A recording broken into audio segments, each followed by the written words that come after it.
In this video, I will be walking you through the Speaking and Listening module. The Speaking and Listening module varies in structure depending on the level you are sitting. At ISE Foundation and at ISE 1, there are 4 tasks in the Speaking and Listening exam, 2 speaking tasks and 2 listening tasks. The first speaking task is the topic task. This involves the test taker having a discussion with the examiner about a topic of personal interest, which the test taker has prepared in advance of the exam. After the topic, the examiner engages the candidate in the second task, the conversation, which is a conversation with the examiner on a particular subject relevant to the level of the exam. After the 2 speaking tasks have been completed, the exam moves on to the listening tasks. At ISE Foundation, there are 2 short listening tasks. The first listening task involves the test taker listening twice to a recording of spoken English while completing a task on paper.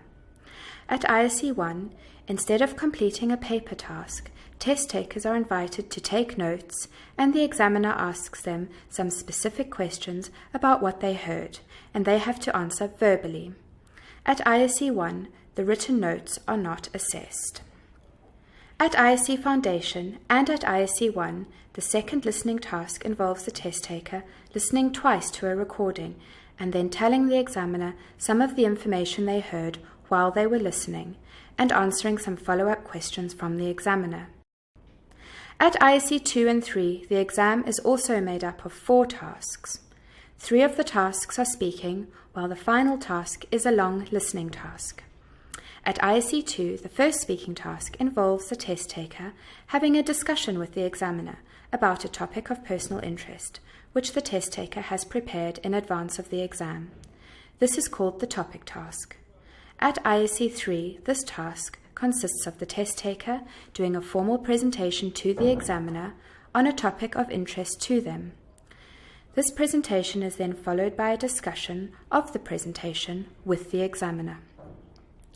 The second speaking task for ISE 2 and 3 is called the collaborative task, where the examiner presents the candidates with a situation or dilemma, and the candidate takes responsibility for maintaining the interaction with the examiner as they seek to find out more about the situation by asking questions and making suggestions.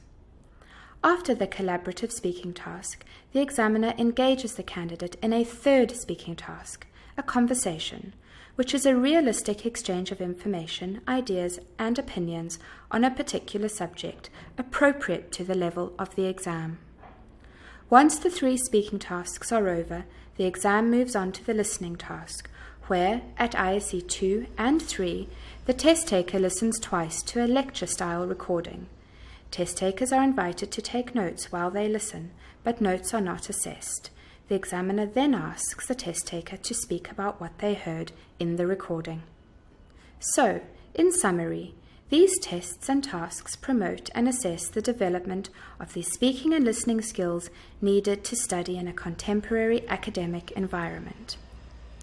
To see specifications for the speaking and listening exam or sample videos, please go to www.trinitycollege.com/ISE.